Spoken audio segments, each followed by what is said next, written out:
Bismillahirrahmanirrahim. Alhamdulillahi Rabbil Alamin. Wassalatu wassalam ala nabiyina Muhammad wa ala alihi wa sahbihi ajma'in.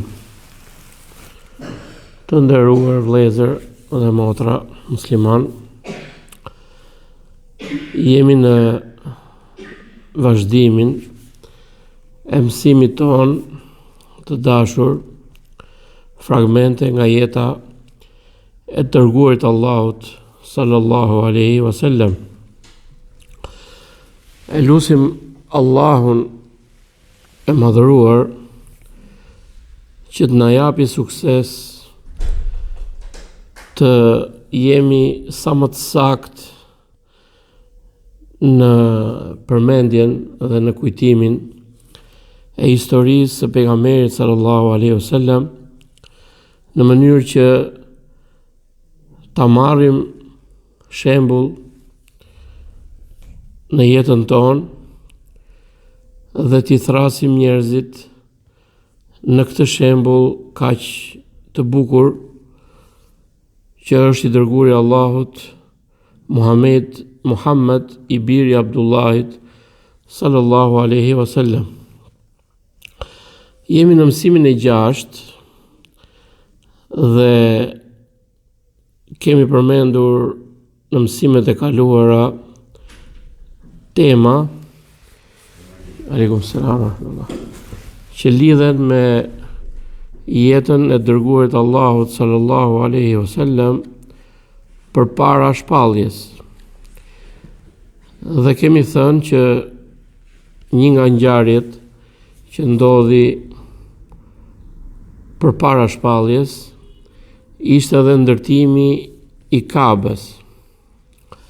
Për ata që duan ta dëgjojnë, le të kthehen ke mësimet e kaluara.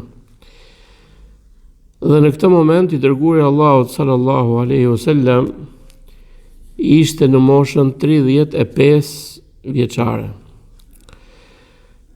Gjatë ndërtimit të Kabës ka marrë pjesë duke mbartur gur në ndërtimin e saj, por siç e dini, në vendet e nxehta gurët,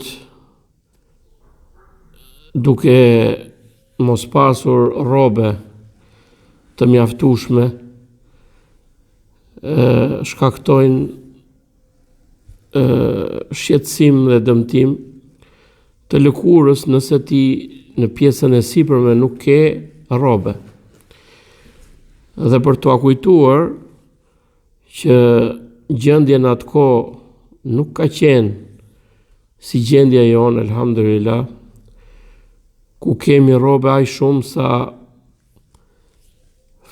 ndoshta nuk e falenderojmë Allahun për këtë mirësi kaq të madhe. Pejgamberi sallallahu alaihi wasallam ka pasur izarin e tij dhe pjesa e sipërme ishte e zbuluar. Prandaj xhaxhai i tij Abbas ibn Abdul Muttalib radiallahu anhu e urdhroi që ta vendoste rroben e poshtme në shtëpinë për të mbajtur gurët. Por në momentin që e bëri këtë veprim, u rrëzua në tokë i dërguari Allahut sallallahu alaihi wasallam dhe në një transmetim e thirri një zë dhe i tha: "O Muhammed, mbuloje trupin tënd", pra pjesën e poshtme që të cilën e ka njeriu detyrë ta mbulojë. E sollëm këtë fjalë dhe fjalët që do vinë në vazhdim janë në këtë tematik për të treguar që Allahu i madhruar e ka ruajtur të dërguarin e Allahut sallallahu alaihi wasallam nga gjërat e ndaluara, nga veset e shëmtuara dhe sidomos kryesorja është shirku, adhurimi i idhujve, ngrënia e mishit të asaj që theret për idhujt, nga cilësitë e këqija që është tradhtia, gënjeshtra, përgojimi e tjerë më radhë, të gjitha këto janë cilësi dhe vese të këqija që Allahu subhanahu wa taala e ka ruajtur të dërguarin e tij edhe përpara se t'i shpallë atij shpalljen. Prandaj tham këtë ngjarje e cila lidhet me ndërtimin e Qabes, ku Allahu subhanahu wa taala e ruajti të dërguarin nga zbulimi i auretit.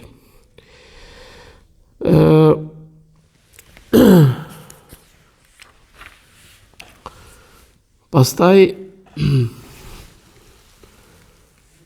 kemi një diçka që duhet ta sqarojmë, edhe kjo bën pjesë në tematikën tonë, për rujtjen që i bëri Allahu subhanahu wa taala këtij pejgamberi.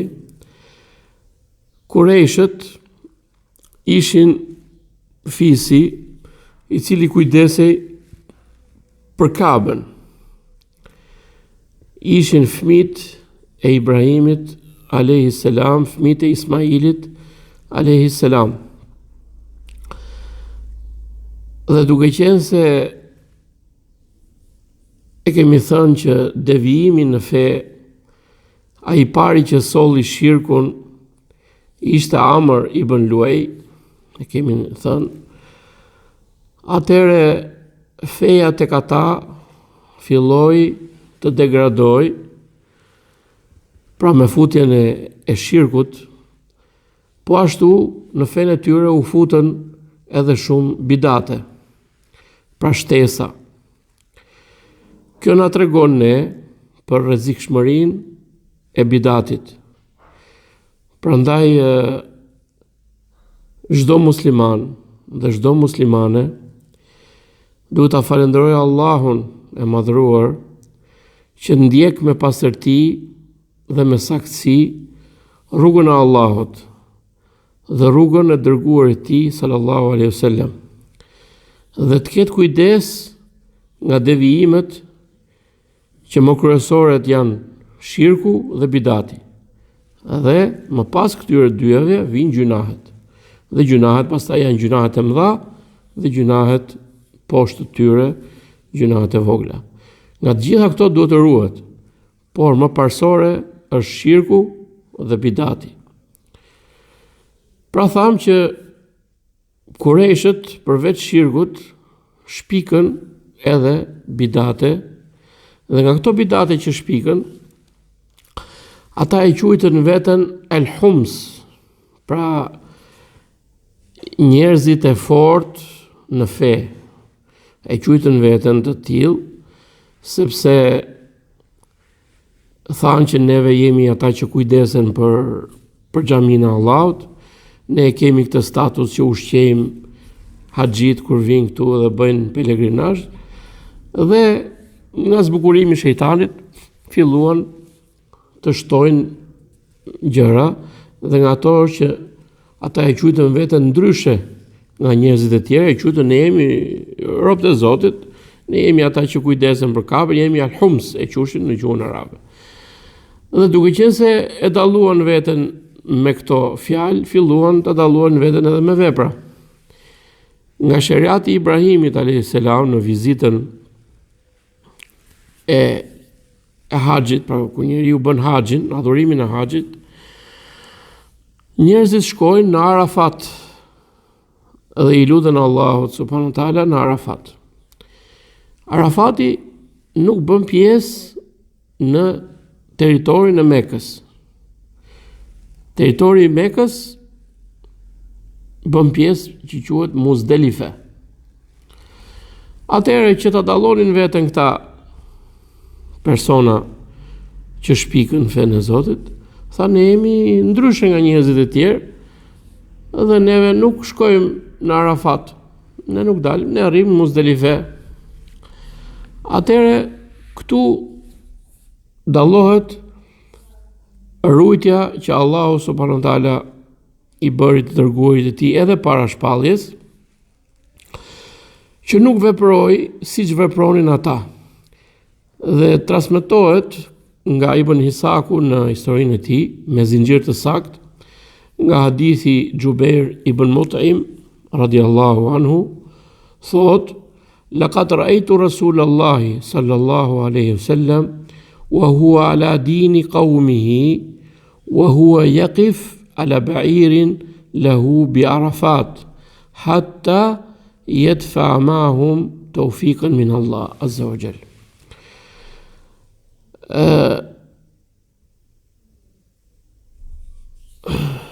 Atëherë thot Jubair ibn Mut'im e kam parë të dërguarin e Allahut sallallahu alaihi wasallam dhe ai ishte në fenë e popullit të tij, pra në kuptimin e përgjithshëm, jo se bënte ato që bënin ata. Kjo është për ta dalluar që megjithëse ai me kuptimin fjala feja e popullit të tij ishte në përgjithësi feja e Ibrahimit alayhis salam, por nuk bënte shirk dhe nuk bënte bidatet e tyre. Pra kjo tregon që Allahu subhanahu wa taala e ka ruajtur të dërguarin e tij. Yaqifu ala ba'irin lahu qëndronte mbi një deve të tij bi Arafat në vendin e Arafatit. Dhe kjo tregon sukses nga Allahu. Pra thot Jubair ibn Mut'im, unë e kam pa pejgamberin para shpalljes. Pra kjo hadithi është i saktë. Dhe neve për ta kujtuar në historinë që përmendim, mundohemi të sjellim hadithe të sakta. Ose kur përmendim në një hadith të dobët e sqarojmë dhe themi që është i dobët, kjo është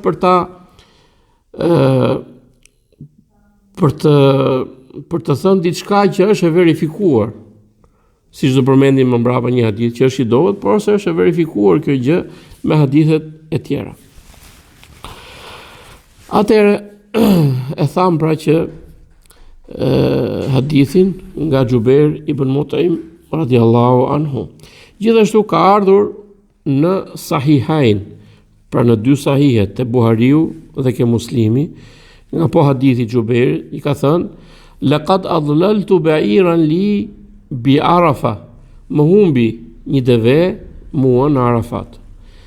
Fa dhahabtu atlubuhu, shkova ta kërkoj. Fa idha an-nabiyyu sallallahu alaihi wasallam waqifan. Pra, pejgamberi sallallahu alaihi wasallam e gjeta thot të dërguarin e Zotit që qëndronte në Arafat. Dhe thot inna hadha min al-hums ma sha'nuhu hahuna. Ky është nga Humsi, pra nga populli i Kabes. Çfarë do ky këtu? Pse e bën këtë lloj veprimi? Kjo tregon edhe një herë që Allahu i madhëruar e ruajti të dërguarin e Allahut sallallahu alaihi wasallam.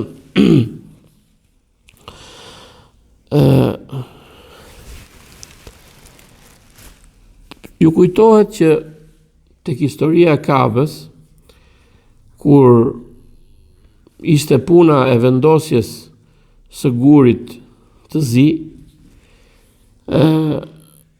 ata përpara se të ndodhte një konflikt i madh, thanë i pari që do të hyjë nga filan derë, do të na gjykojë. Dhe hyri dërguari Allahut sallallahu alaihi wasallam dhe thanë, hadha sadiqul amin. Ky është besniku i sinqert.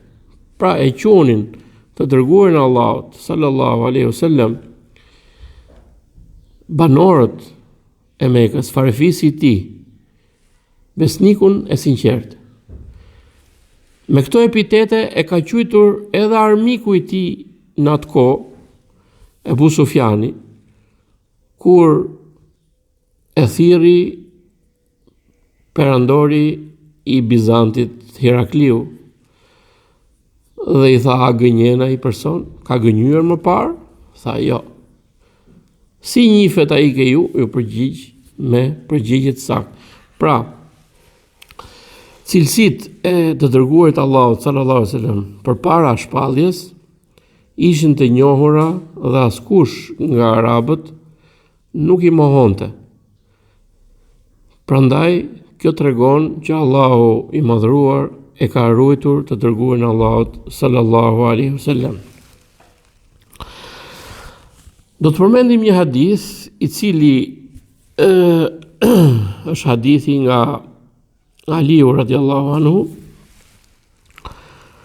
por Në zinxhirin e transmetimit të këtij hadithi gjendet një person që quhet Muhammed ibn Abdullah ibn Qais ibn Makhrama. Dhe këtë person nuk e ka askush nga dietarët nuk e ka nxjerr, pra nuk e njeh kush, nuk e ka nxjerr, nuk e kanë lavdruar kush. Në fenë islame, nëse vjen në zinxhirin e transmetimit dikush që nuk njihet, hadithi quhet daif, i dobët. Përveç Ibn Hibanit, një për dietarëve, por njihet që Ibn Hibani e ka dorën e lehtë në këtë temë, prandaj nuk merret për bazë fjala e tij tek dietarët në lidhje me temën që përmendëm. Prandaj që hadithi konsiderohet i dobët, por se ne do ta themi për ta vërtetuar rujtjen që Allahu subhanahu wa taala i ka bërë të dërguarit të tij. Dhe thot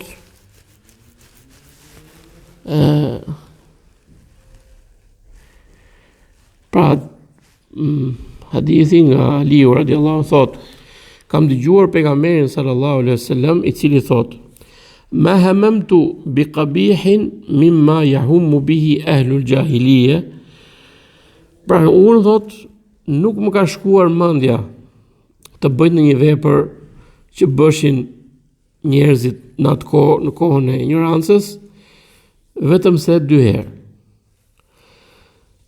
Dhe në këto të dyja më ka ruajtur Allahu prej tyre. Dhe thot një natë isha me një shokun tim dhe i thash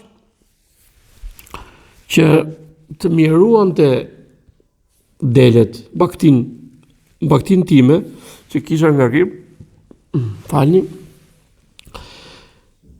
dhe unë të zbrisja në qytet dhe të argëtohesha si që argëtoheshin djemt e asaj kohë.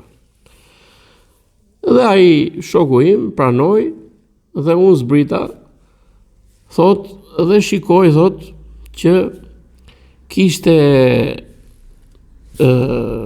këngë, kishte vegla muzikore, dikush thot prej vendit aty martoi, po e themi me kuptimin e hadithit.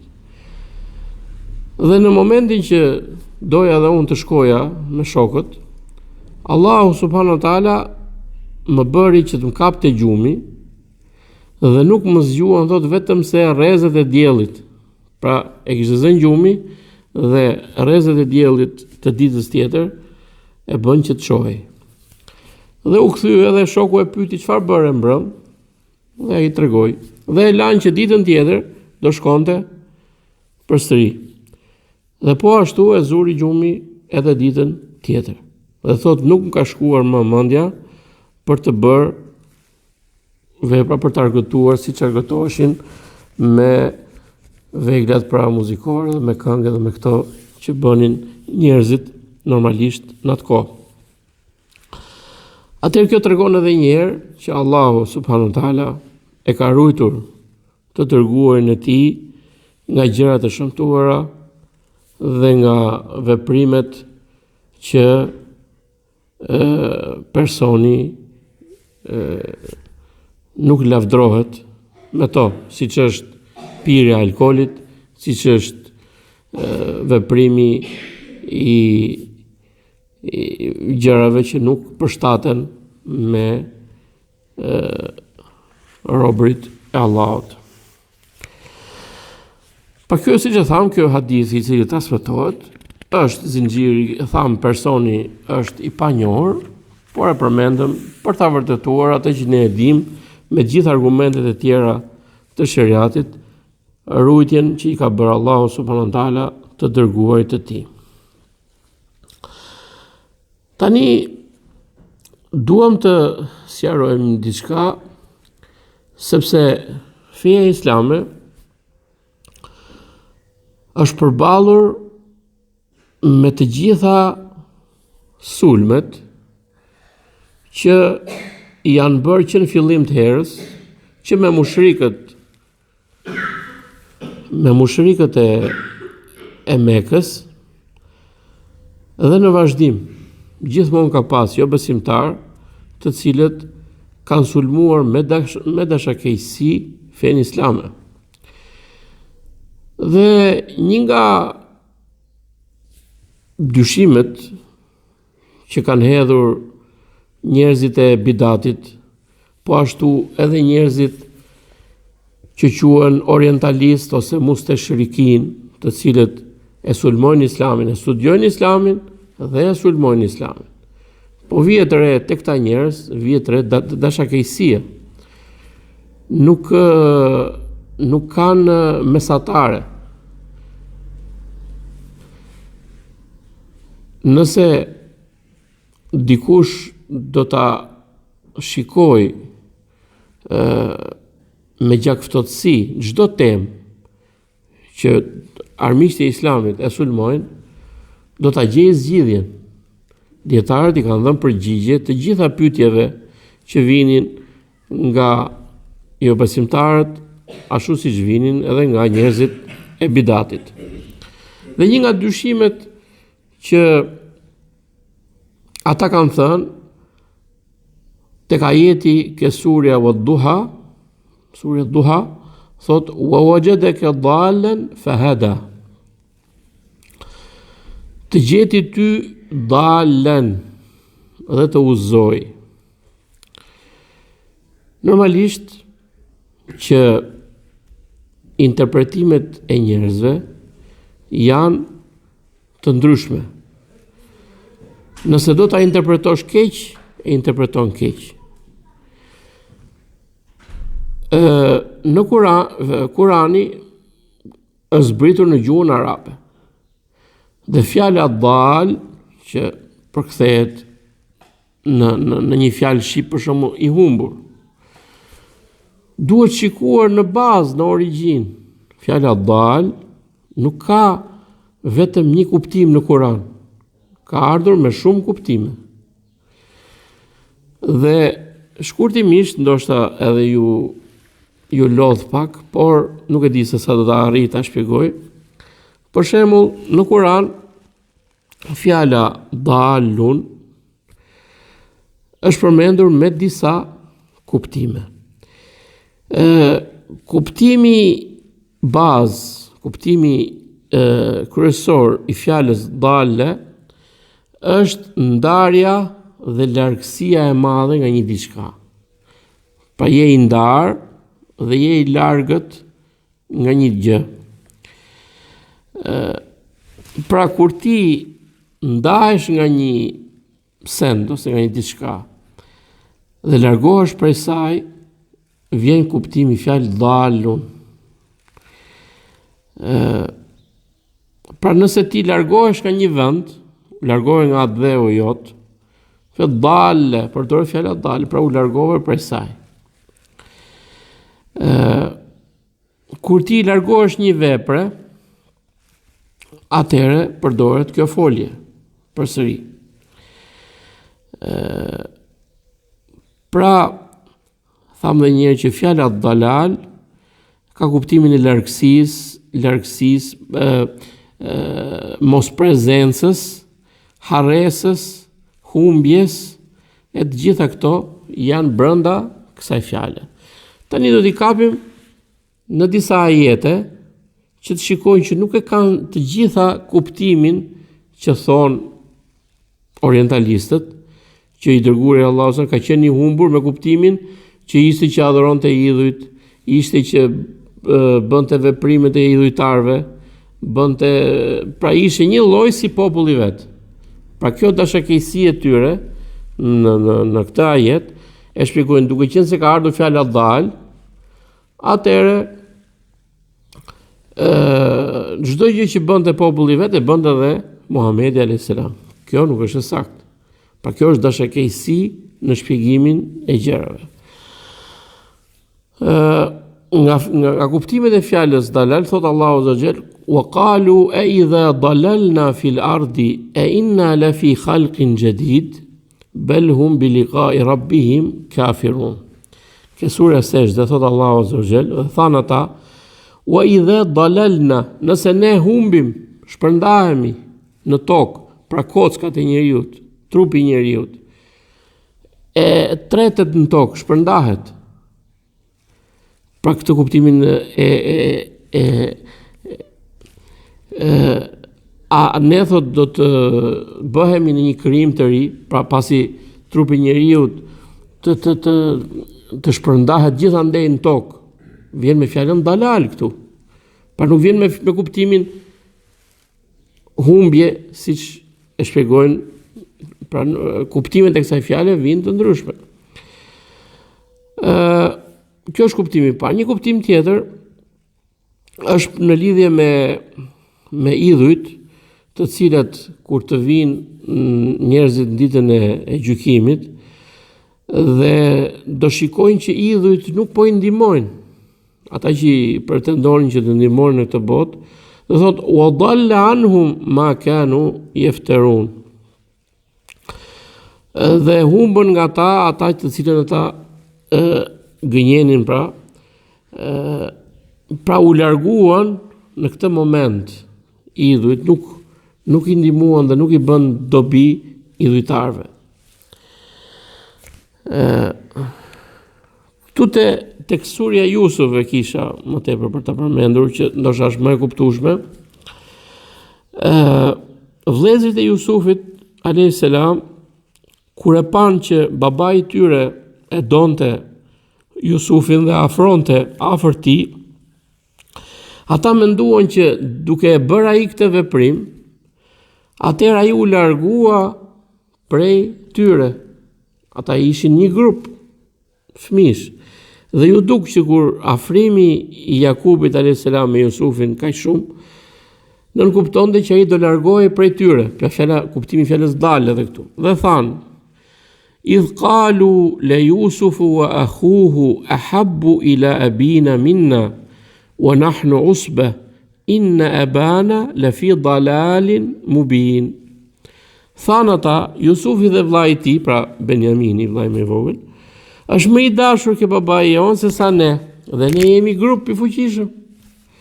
Me të vërtet babai jon është në një dalal të qartë, pra po ta përkthejmë fjalën humbje këtu, që Jakubi ishte adhuruesi i idhujve, atëherë kjo nuk është e vërtet. Por çka kuptimi ka këtu fjala dalal? Ka kuptimin që ai u largu prej nesh dhe u afru prej atij. Pra, dhe në fundin e surës Jusuf, thot, kur ato i sollën këmishën dhe atij i erdhi shikimi,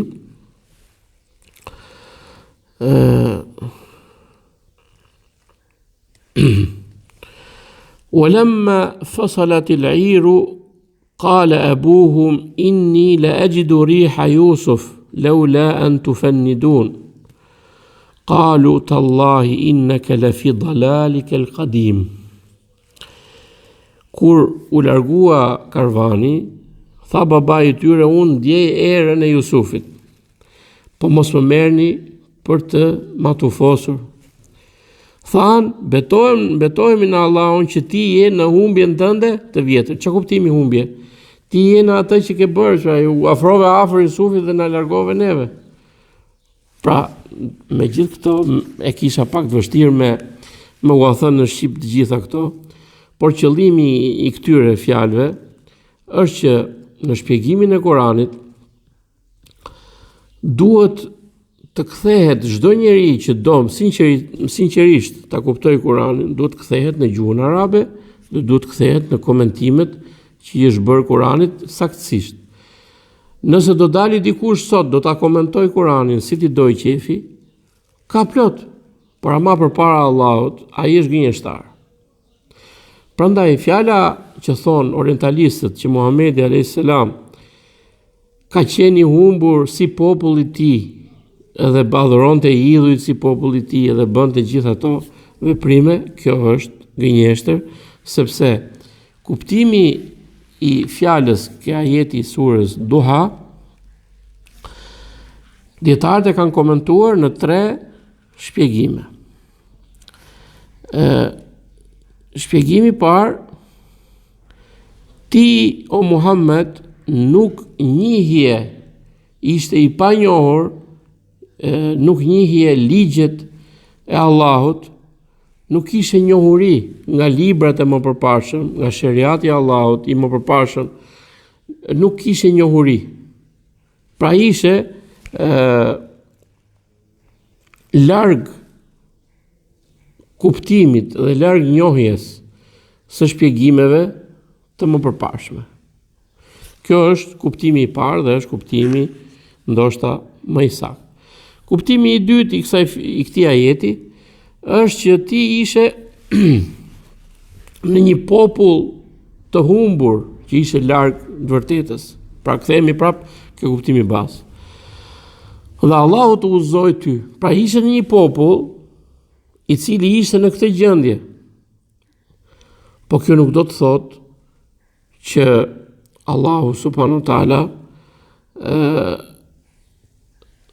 nuk të ruajti ty nga veprimet e tyre, derisa Allahu të solli shpallje dhe u bëre shkak udhëzimi për veten tënde dhe për ta dhe për të gjithë botën.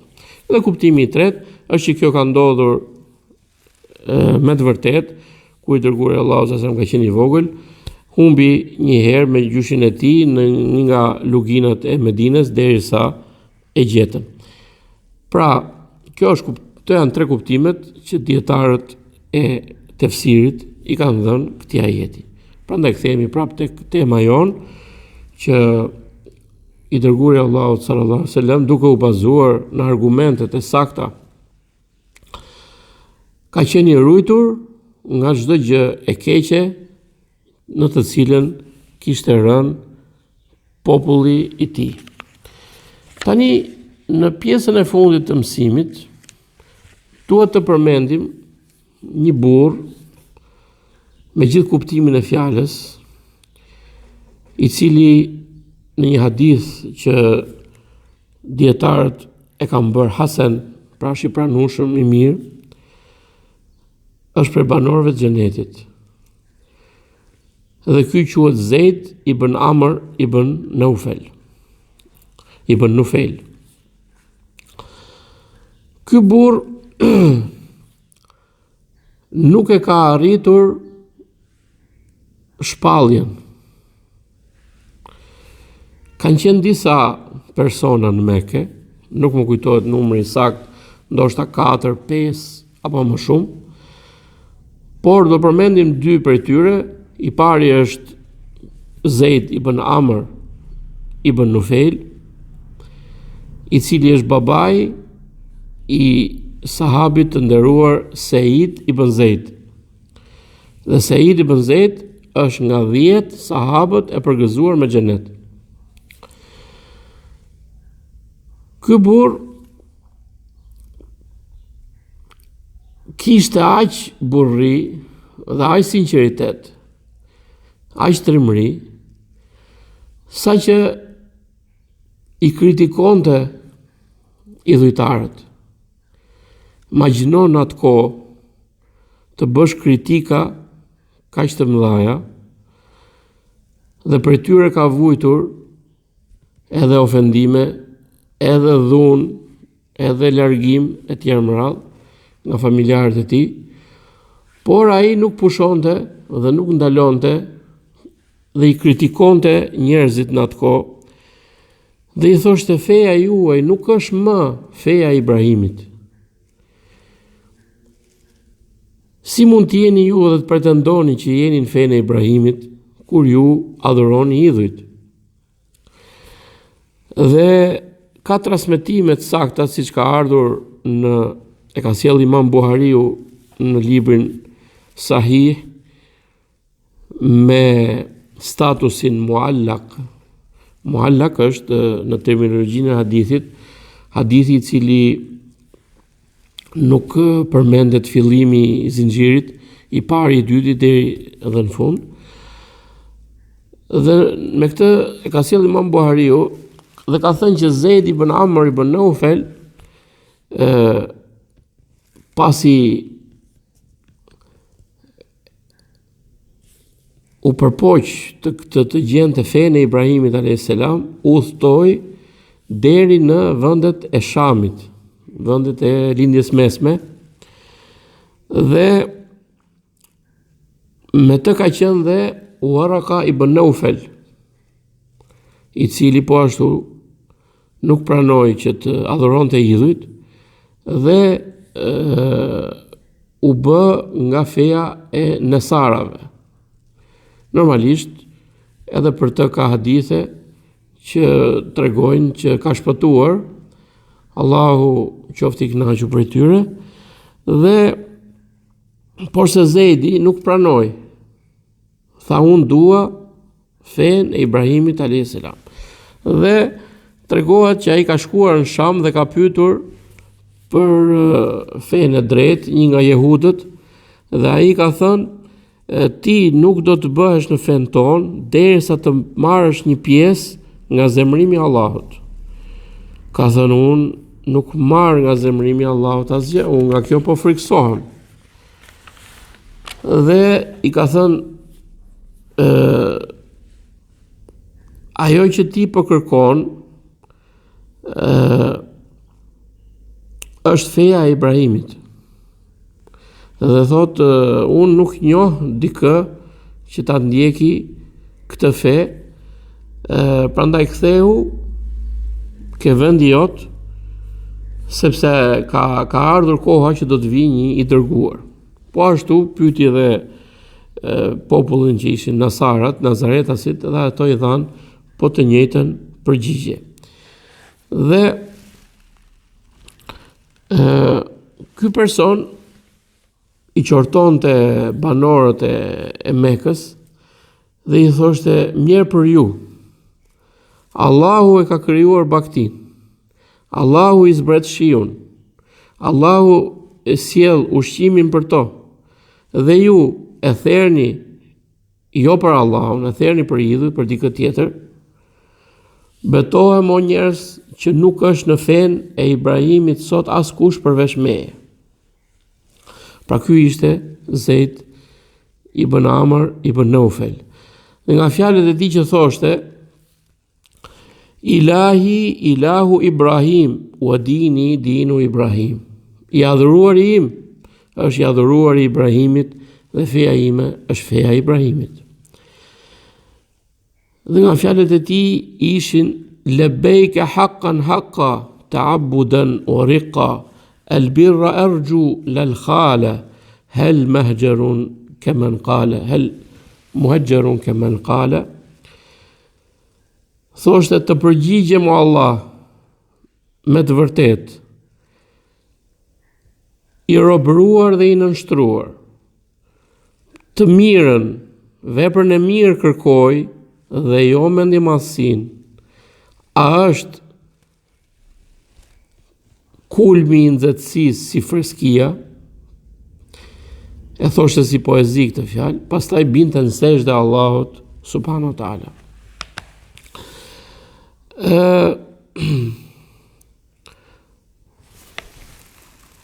Ka ardhur në Sahihun e Buhariut, pashtu që tha muallaq, nga Esmaja, e cila thot, e kam parë Zeid ibn Amr ibn Nufail, i cili ishte i mbështetur mbi në Kabe, dhe thoshte ja ma'shara Quraysh, wallahi ma minkum ala dini Ibrahim ghairi. O Quraysh, nuk ka, betohem në Allah, nuk ka sot për jush askush në fenë e Ibrahimit përveç meje. Nga veprat që bënte ky burr ishte që shpëtonte vajzat që vriteshin dhe varroseshin për zgjallje. I shkonte personit që donte ta vriste dhe i thoshte ma jep mua vajzën dhe e mbaj unë, kujdesem unë. Dhe mas i rrite i vajza, shkonte ke jati vet dhe i thoshte, nëse do, e merr. Nëse do, e mbaj prapë unë. Pra kjo ishte nga veprat madhështore që bënte ky burr, siç ka ardhur në një hadith që thot pejgamberi sallallahu alajhi wasallam, dhe sipas asaj që lexova zinxhiri ishte i saktë, thotë kam parë Zeid ibn Amr ibn Naufel në xhenet me 2 kështjella të mëdha.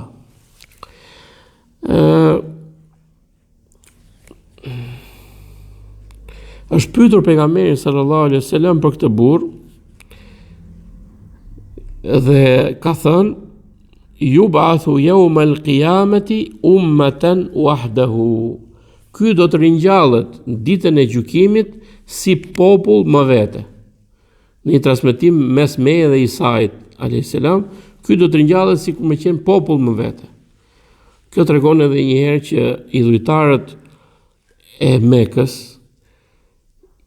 ishin të këshilluar nga këta persona, kaq fisnik edhe kaq trima, me gjithë ato vështirësitë që haste, sidomos nga xhaxhai i tij, nga Khattabi, xhaxhai i tij që është po ashtu dhe i jati i Umar ibn Khattabit, haste vështirësi prej tij derisa e largonte dhe u detyrua prapë të shkojë në Sham për të kërkuar dhe për të pyetur dietarët e Shamit.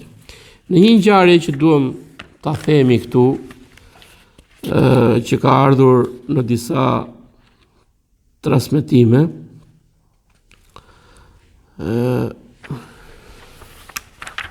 një minut.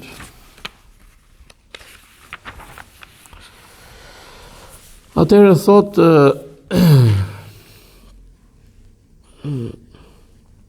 Zeid ibn Haritha. Zeid ibn Haritha është më parë quaj djali i adoptuar i Muhamedit alayhis salam. Do vi rasti që ta përmendim derisa u hoq kjo titull, pra nuk mund të adoptosh dikë ta marrësh për birë, ai do të thuhet në emrin e babait që ka, pra ne themi Zeid i biri Harith, më parë quhej Zeid i biri Muhamedit. Ky transmeton dhe thot: kam dalë me dërguarin e Allahut sallallahu alaihi wasallam një ditë të nxehtë dhe ishte mbrapa meje në kafshë, pra. Ishin të dy dhe shkuan dhe ato kishin therrur një bakti për fjala ansab, nuk kupton idhujt, por nuk kupton edhe gurët, që do ta përmendim më mbrapa. Dhe në këtë moment, pra, kjo baktia ishte therrur dhe ishte bërë gati, dhe aty takon Muhamedi alayhis salam, takon Zeid ibn Amr ibn Nufail. Dhe i afrohet dhe përshëndeten të dy me përshëndetjen e xahilietit dhe thuhet enaim sabahan. Kjo ishte përshëndetja e asaj kohe. Dhe kur afroheni dërguari i Allahut sallallahu alaihi wasallam, pra tham që ka qenë rreth moshës 35 vjeçare. I thot: Mali ara qaumaka qad shana'uk. Si po shoh, thot, që si është puna, që un po shoh që populli yt të ka mërzitur, të ka zemëruar ty. Atëherë Zeidi i thot: unë thot, o Muhammed, nuk dua që ti godas ata ose ti shaj ose ti ashtu. Por thot, unë kam kërkuar për fenë e vërtet. Dhe kam arritur, thot, ke dietarët e vendi quhet Fedek, ahbari Fedek.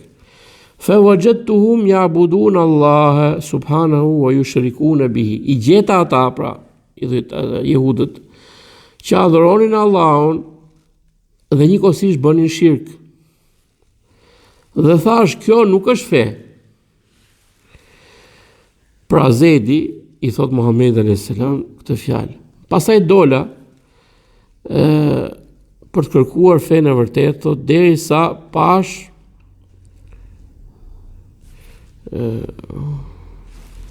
derisa shkoj, më falë se vajti pra, kaloj në një vend tjetër në vendet e Shamit dhe i gjeti që adhuronin Allahun dhe njëkohësisht bëshin shirk. Pra në atë kohë shirku kishte kishte depërtuar në fenë e jehudëve dhe nazaretasve, saqë ishte shumë rrallë të gjeje njerëz që nuk bënin shirk. Shumë rrallë. Ky po kërkonte fenë e vërtet.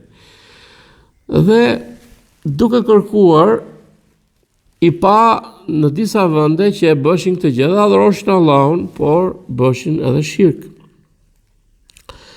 Derisa më thanë, është një shejх, pra një person i vjetër, një njeri i ditur në Hira. Pra është një vend ande nga qyteti i Kufës ose nga krajina e Kufës, që është mes lumeve Tigre e Ufrat, diku aty. Pra zona e Shamit lidhet me zonën e Irakut. Më thanë për këtë person. Dhe shkova, thot, te ky person. Pra, aq të rrallë ishin njerëzit që ishin në fenë e drejtë, që nuk bënin shirk, sa që të numëroheshin me kokra. I treguan për këtë person dhe ky vajti. Dhe kur pa, tha, pre nga jeti, tha, unë jam prej vendit që është shtëpia e Allahut, pra Kabes. Nga vendi i gjembave dhe El Qarad. Qarad është një lloj peme që ngjason me pemën akacie, edhe kjo ka është me gjemba diçka. Pra vendi duket që janë shenja dalluese për treguar që jemi nga gadishuri arabik. Atëherë ai tha, ai që kërkon ti, thot, ka dalë në vendin tënd. Është dërguar një i dërguar, sepse ylli i tij ka dalë. Dhe të gjitha ato që pashtot ishin të humbur.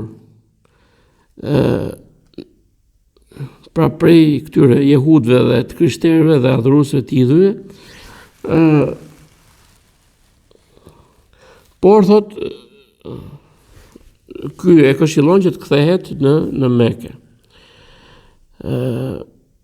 Dhe thot Zejdi, unë thot erdha këtu, i thot Muhamedi alayhis salam, po e themi me kuptimin e kësaj tani se s'po mbajmë fjalë për fjalë. Erdha në këtë vend thot dhe nuk kam ndier asgjë, nuk e kam perceptuar që ky i dërguar ka ardhur, duke qenë se po bënte bisedë me dërguarin e Allahut sallallahu alaihi wasallam. Thot i shikoj njerëzit thot dhe nuk po e gjej atë person që më tha ai dietari nga vendi i Irakut. Dhe në këtë moment i vjen sofra, pra ja sjellin sofrën, kjo është kuptimi që nxjerr nga kjo, me mishin që ata i kishin therrur për idhullin. Dhe ja afron Muhamedi alayhis salam Zedit. Dhe Zedi thotë, unë nuk e ha mishin që është therrur vetëm se në emër të Allahut. Kjo nuk do të thotë që Muhamedi alayhis salam e hante, po kjo tregon që Zedi i tha dhe mësoi që unë nuk e haj këtë lloj mishi vetëm se nëse mishi therret me emrin e Allahut. Pra kjo ngjarje që e lexuam është saktësuar nga disa dietar, prej tyre është edhe Sheikh Albani. Unë lexova në përgjithësi sepse hadithi është i gjatë, po që t'ju tregoj që sa afër ishte ky person me shpalljen dhe u nis prap, më duket, pra është nisur 2 herë për të kërkuar fenë e vërtet, dhe gjatë kësaj rruge, këto quhej fisi, nuk kujtohet fisi, po nga fiset e Irakut, e sulmuan rrugës dhe e vran. Aty e kishte shkruar që do vdiste ky burr, nuk e arriti shpalljen e pejgamberit sallallahu alajhi wasallam. Megjithatë, hadithet që thot i dërguari Allahu sallallahu alajhi wasallam për këtë person, i cili shpëtoi nga adhurimi i idhujve, u mundonte ta adhuronte Allahun me aq sa dinte nga feja e Ibrahimit, e bën këtë person që të thot pejgamberi sallallahu alajhi wasallam, ai do të ringjallet umet më vete. Pra, të gjitha këto që thamë bëjmë pjesë ke tematika që Allahu subhanahu wa taala të dërguarin e tij e ka ruajtur nga të këqijat dhe po ashtu edhe disa burra të cilët quheshin Hanif, pra që esin në fen e drejt, për tyre është edhe Waraka ibn Naufel. Por njeriu në qoftë se Allahu nuk i zbret shpalli, nuk e di ta adhuroj Allahun subhanahu wa taala ashtu siç don ai. Prandaj nga mirësitë e mëdha që Zoti i botëve i ka dhënë njerëzimit është që i ka zbritur librat dhe i ka sjell të dërguarit në mënyrë që njeriu ta adhuroj Zotin e tij dhe me këtë vepër që bën ta afrohet tek ai, jo të largohet. Ka shumë njerëz që pretendojnë që bëjnë vepra të cilat pretendojnë se ja afrojnë ke Zoti, por se ato janë vetëm se largim prej tij. Dhe në këtë pjesë që thamë është rrezikshmëria e shirkut, rrezikshmëria e bidatit.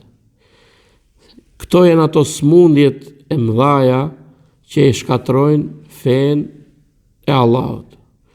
Zoti që në krijimin e njeriut ka urdhëruar që njerëzit të jenë të gjithë në fe të drejtë dhe të bashkohen të gjithë në këtë fe. Por, siç e dini, shirku filloi që në kohën e Nuhut alayhis salam dhe vazhdoi, po ashtu dhe shtesat dhe bidatet në fe shkatrojnë edhe ato një shkatrim të madh. Prandaj çdo njeri i cili e dëshiron që në ditën e gjykimit të futet në xhenetin e Allahut dhe të shpëtojë nga zjarri i xhenemit, duhet të adhurojë vetëm Allahun, duhet të largohet nga adhurimi i krijesave, duhet i këshillojë të tjerët në këtë të vërtetë dhe të bëjë durim, sepse gjatë kësaj rruge do të ketë vështirësi, do të ketë njerëz të cilët do ta kundërshtojnë dhe do ta sulmojnë, por këto 4 cilësi që janë përmendur ke surja Wal Asr duhet të jenë përherë përpara syve tanë dhe të jenë në zbatim çdo ditë që ne jetojmë. Allahu na dhon sukses dhe na bëft të gjithëve prej banorëve të xhenetit dhe na bashkoft me këta njerëz të mirë, me pejgamberët, me dëshmorët, me sidikat, pra me njerëzit e sinqert, me dëshmorët dhe me njerëzit e mirë në xhenet. Subhanakallahumma wa bihamdik, ashhadu an la ilaha illa anta, astaghfiruka wa atubu ilaik.